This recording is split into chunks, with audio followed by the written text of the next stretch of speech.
देखिए, ये जो नाम इंडिया हमें दिया गया है वो एक अंग्रेजी नाम है जो अंग्रेजों ने हमें दिया है। ये एक प्रभुत्व स्थापित करने की तकनीक है। आपको ये देखना चाहिए कि जब अंग्रेज अफ्रीका से गुलामों को लाए तो बंदरगाह पे सबसे पहले उन्होंने अफ्रीकियों के नाम चेंज कर दिए। कुकू, टुबू, नोनो, जोजो, कुछ इस तरह के नाम दे दिए गए। अगर मैं आपको पद्मनाभम कहता हूँ तो आप ऐसे खड़े होंगे गर्व के साथ, और मैं आपको कुकू कहूँ तो आप ऐसे खड़े होंगे। पहली चीज होती है कि एक अर्थहीन नाम देना जिसका कोई मतलब नहीं होता, क्योंकि एक इंसान यादों से, इतिहासों से और संस्कृति से बनता है। एक ऐसा नाम जिसका कोई सांस्कृतिक आधार नहीं है, एक ऐसा नाम जिसका कोई मतलब नहीं है, एक ऐसा नाम जो आपके अंदर गर्व पैदा नहीं करता, मैं आपको वैसा नाम दूंगा, क्योंकि ये एक प्रभुत्व स्थापित करने की तकनीक है। इस देश में 2, 3 या 5% लोग ही अंग्रेजी भाषा बोलते हैं, लेकिन देश का नाम अंग्रेजी में है। इसका अंग्रेजी न बोलने वाले किसी भारतीय के लिए कोई मतलब नहीं है। भारत, इसमें एक शक्ति है क्योंकि इसके 2 पहलू हैं। क्योंकि जब हम कुछ बोलते हैं तो एक ध्वनि पैदा होती है। अर्थ सिर्फ मानसिक होता है, उसे आप अर्थ देते हैं, है ना? हाँ या ना?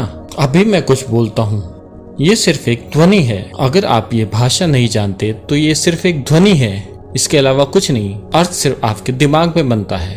अर्थ का महत्व कम है, ध्वनि महत्वपूर्ण है। आप भारत का उच्चारण करके देखिए और देखिए आपके अंदर कैसे स्पंदन होते हैं, और आप इंडिया कह के देखिए और देखिए आपके अंदर कैसे स्पंदन होते हैं। 2 दिन के लिए आप इसे अपने जप बना लीजिए। एक दिन आप सिर्फ इंडिया इंडिया इंडिया कहिए और दूसरे दिन आप भारत भारत भारत कहिए। बस देखिए कि ये आपके सिस्टम के साथ क्या करता है, फिर आप तय कीजिए। इसे बहुत नजदीकी से देखकर ध्वनि और आकार के विज्ञान की गहरी समझ के साथ किया गया था। ध्वनि और आकार के विज्ञान से मेरा मतलब है हर ध्वनि से एक आकार जुड़ा होता है। अगर आप किसी ध्वनि को एक ऑसिलोस्कोप में डालते हैं तो ये हमें एक विशेष पैटर्न देता है जो एक आकार है। हर ध्वनि में एक आकार निहित है और हर आकार में ध्वनि निहित है। तो किस तरह की ध्वनि का मानव प्रणाली के ऊपर सबसे अत्यधिक असर पड़ता है, उन्हें हमने मंत्र कहा है। भारत एक मंत्र है, भारतम और भी बेहतर है, पर उत्तर में स्वीकार नहीं होगा, इसलिए इसका अंत हटाना पड़ेगा। भारत शक्तिशाली है। वे 1947 में गए तो सबसे पहले हमें अपने देश का नाम बदलना चाहिए था, जो सबके मन में किसी रूप में गूंजता। आज हम भारतीय देश के लिए एक अंग्रेजी नाम का प्रयोग कर रहे हैं। इस देश में केवल 2% लोग ही अच्छी तरह अंग्रेजी बोल सकते हैं, बाकी बचे लोग पीछे छूट जाते हैं। मैं वर्तमान प्रधानमंत्री से एक आग्रह करना चाहूंगा, इस देश का नाम बदल के एक ऐसा नाम रखें जो सबके दिल पे एक साथ धड़के।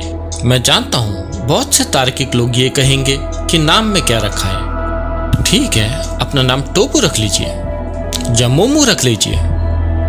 लोग ऐसा कर रहे हैं, मैं किसी चीज के खिलाफ नहीं हूँ। मैं बस ये कह रहा हूँ कि जब आप अपना नाम बोलते हैं तो आपको समझना चाहिए कि वो एक ध्वनि है। ध्वनि का एक अस्तित्व है और इसकी एक अपनी ताकत है। भारत में एक ताकत है और ये ताकत देश के सभी के दिलों में गूंजनी चाहिए।